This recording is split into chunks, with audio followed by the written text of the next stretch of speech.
हो सकता है आप मेरी वीडियोस नहीं देख पा रहे हों।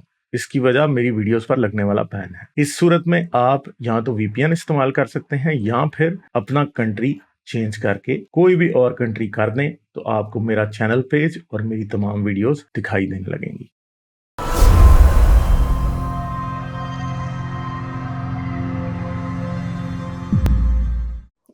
ये कहानी मैंने लिखी है इस्माइल के पॉइंट ऑफ व्यू से, तो अगर आप ये सुनेंगे तो प्लीज़ इसको ये मद्देनज़र रखिएगा कि ये एक बच्चा जो कि 13 साल का है, उसके एहसासात हैं। कहानी का उन्वान है अज़ीम कुर्बानी। सूरज अपने जोबन पर था। तपती धूप की हिद्दत से बचने के लिए बाबा ने अपने हाथ को माथे पर टिकाया हुआ था। काम का जायज़ा लेते हुए बाबा ने कुछ सोचते हुए रुककर मुझे मुखातिब किया और कहा कि कल हम एक साथ सफ़र पर निकलेंगे। पर तुम सिर्फ इस शर्त पे साथ जा सकते हो कि तुम मेरा हुक्म बिना हिचकिचाहट के चुपचाप मानोगे। मैंने बाबा की तरह हाथों की छाँव की ओट से बगौर इनके चेहरे का जायजा लिया। इनका झुर्रियों से अटा हुआ चेहरा हमेशा की तरह कुछ अंदरूनी कशमकश का अंदिया दे रहा था। हल्के-फुल्के नए उजले कपड़ों में सर पर रुमाल बांधे वो बात तो मुझसे कर रहे थे, मगर नज़र आसमान में उलझी हुई थी। गर्मी की शिद्दत और लू के तपेड़ों से बहता हुआ पसीना इनके कपड़ों को इनके जिस्म से चिपकाए हुए था। इनके चेहरे पर नरमी या शफ़क़त के कोई तासुर ना था। अपनी ज़िंदगी के इन 13 बरस में मुझे अपनी वुक़्क़त का बख़ूबी अंदाज़ा हो चुका था। मेरी माँ मेरे बाप को 14 साल क़ब्ल बतौर लौंडी पेश की गई थी और मेरी पैदाइश के बाद इसके साथ-साथ मैं भी अपने बाप की ग़ुलामी की ज़ंजीरों में मुक़य्यद हो चुका था। मेरे बाप की मुझे सफ़र पे ले जाने की शर्त दरहकीकत एक हुक्म था और मकसद सिर्फ़ मुझे आगाह करना था। पूरा दिन मेरा दिमाग इसी बात में उलझा रहा। बाबा को क्यों इतनी तमहीद बाँधने की ज़रूरत पेश आ रही थी। दिन भर काम में जुटे रहने के बाद जब रात को बिस्तर पर कमर टिकाई तो ख़यालात की चादर ने दोबारा मुझे अपने लपेट में ले लिया। नींद मुझसे नाराज़ पता नहीं कहाँ गुम थी। रात के अंधेरे में एक अजीब-सा खौफ़ बार-बार करवट लेने के बावजूद मेरे जिस्म में सरायत कर रहा था। जैसे मेरा वजूद मुझे किसी आफ़त से रूशनास करा रहा हो। तंग आकर मैंने दरवाजे और खिड़की से छन कर आती हुई चांदनी के ताक़ुब में इर्द-गिर्द नज़र दौड़ाई। मेरी माँ मेरे साथ ही लेटी थी। खजूर के पत्तों की बुनी पुरानी उधड़ी हुई चटाई छोटे से कमरे की ज़मीन को ढाँपने की नाकाम कोशिश कर रही थी। हमारा कमरा इंतहाई मुख्तसर और भूसे और गारे से गुंदा हुआ था। माँ भी शायद जागी हुई थी मगर यकीन से कहना मुश्किल था। मेरी माँ मेरी कुल कायनात थी। ज़िंदगी में कितनी ही मुश्किलात रही हों, मेरी माँ हमेशा हर हालत में शुक्रगुज़ार ही रही है। मैंने कुछ देर आँखें मूंदने की कोशिश की मगर घबराहट के मारे ज़्यादा देर ना कर सका। सोच की परवाज़ मुझे घर के इस हिस्से की जानिब ले आई जो हमारे कमरे के मुकाबले में कहीं आलीशान और शायद इस वक़्त रात की तारीकी में दियों की रोशनी से जगमगा रहा होगा और जहाँ बाबा अपनी बीवी और मेरे सौतेले भाई के साथ मुक़ीम थे। इसी घर के एक दूर-दराज़ अंधेरे कोने में हम भी दूसरे मुलाज़मीन के साथ आबाद थे। कभी-कभी मैं सोचा करता था कि अगर मैं बाबा की लौंडी की जगह इनकी बीवी के बतन से पैदा होता, तो शायद मेरी ज़िंदगी आज बहुत मुख़्तलिफ़ होती। जब ख़यालात का शोर बर्दाश्त से बाहर हुआ तो मैं उठ खड़ा हुआ और बाहर आ गया। रात की ठंडी हवा नए चाँद की रोशनी को ओढ़े जिस्म से टकराई तो जैसे कुछ बोझ अपने साथ ले जाने लगी। मैंने आँखें मूंद कर गहरा साँस लिया। आँख खोलकर बेइख्तियार नज़र बाबा के कमरे की जानिब दौड़ाई और दोनों में वाज़ेह फ़र्क दिल को मज़ीद बोझिल कर गया। बाबा के अल्फ़ाज़ दोबारा मेरे दिमाग में गूंजने लगे। एक अजीब-सी कशमकश थी। मुझे अंदाज़ा था कि बाबा ने माँ को रज़ामंद कर ही लिया होगा। तभी माँ पूरा दिन मुझसे काम के बहाने दूर रही और रात को जब साथ में खाने का वक़्त हुआ, तो माँ की दी हुई ख़ामोशी में डूबी रोटी मैंने भी चुपचाप खा ली। ये एहसास कि माँ जानते-बूझते इस सब में शामिल थी, बहुत तकलीफ़ देता। अनथक मेहनत से ना घबराने वाली मेरी माँ अपनी लौंडी होने की ज़ंजीरों को कभी भी ना तोड़ पाई और यूँ लगता था कि दौरान हम्ल मेरी ग़ुलामी मेरी माँ की कोख में ही मुझे सौंप दी गई थी। माँ की इस कदर ताबेदारी मेरा खून खौला देती। مگر اس کی آنکھوں میں میرے باپ کے لیے خوف اور بے بسی مجھے سمجھوتا کرنے پر مجبور کر دیتی۔ کیا بابا واقعی ہم سے محبت کرتے ہیں؟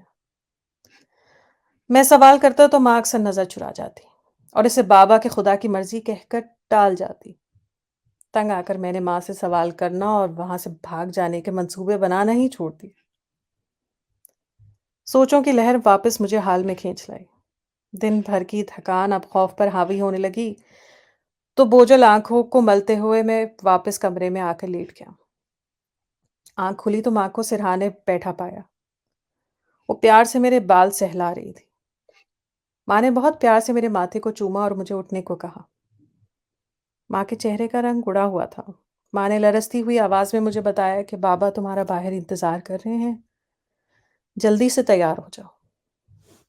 اس کی آواز اور چہرے کے تاثرات اس کے الفاظ کا ساتھ نہیں دے رہے تھے۔ وہ لگتا تھا جیسے راتوں رات وہ صدیوں کا سفر طے کر چکی ہو۔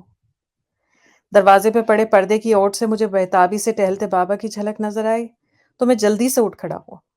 نکلنے سے پہلے ماں نے مجھے بہت پھینچ کر گلے لگایا اور ماتھے پر بوسہ دیا۔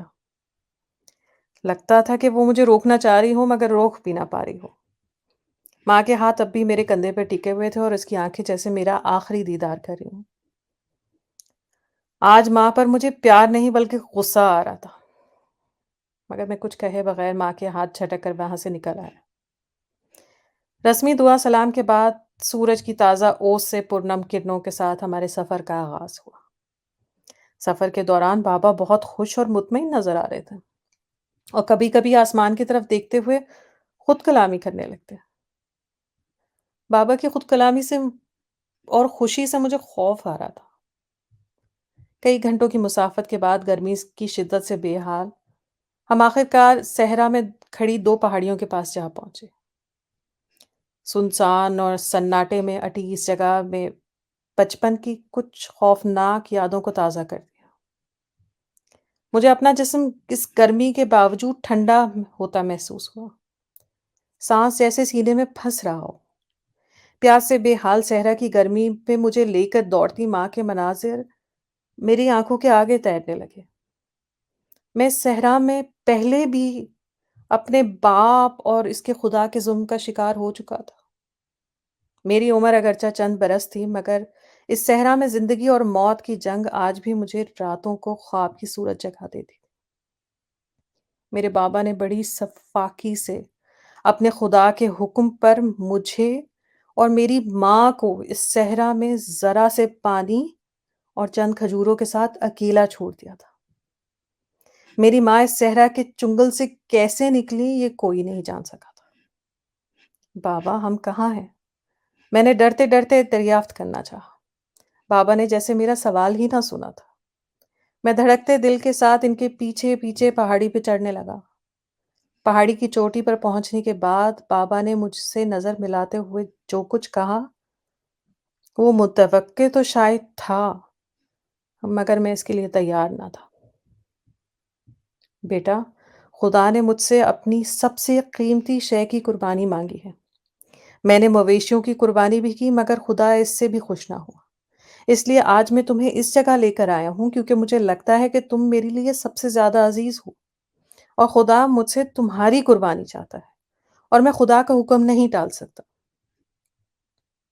وقت رکا ہوا محسوس ہو رہا تھا۔ مجھے اپنا انجام صاف نظر آ رہا تھا مگر پہلی بار بابا نے مجھے زندگی میں اتنا اہم سمجھا تھا۔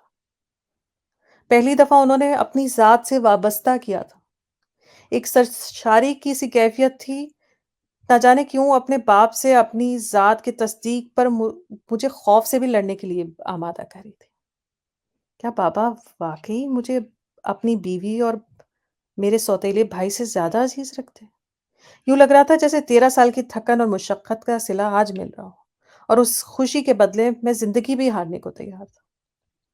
میں نے ایک نظر بابا کی جانب دوڑائی اس امید میں کہ آج بابا کی آنکھوں میں مجھے محبت کی وہ روشنی نظر آئے گی جس کے لیے میں تا عمر ترستا رہا۔ مگر بابا کی آنکھوں میں نہ تو مجھے اپنے لیے الفت نظر آئی اور نہ ہی ان کے رویے میں مجھے قتل کرنے کی پشیمانی۔ दिमाग शल होने लगा था। क्या मैं बाबा के वाक़ई इतना करीब था? बाबा ने जिसे लाड प्यार और भरपूर मोहब्बत के साथ पाला-पोसा था, जाने वो बेटा इन आज़माइशों से कैसे महफ़ूज़ रहा? और क्या ये सिर्फ़ इत्तेफ़ाक था कि सारी मुसीबतें और परेशानियाँ मेरे और मेरी माँ के लिए ही इस खुदा ने तजवीज़ की थी? क्यों? बाबा ने मेरा हाथ थाम कर मुझे एक पत्थर के सामने ला खड़ा किया। उन्होंने मेरे हाथ साथ लाई रस्सी से बाँधे और फिर किसी कपड़े से मेरी आँखों को भी बाँध दिया। बाबा ने मुझे इस पत्थर के सामने बैठने को कहा और किसी सहर की सी सूरत में मेरा जिस्म खुद ब खुद इनके हुक्म की तकमील करता चला गया।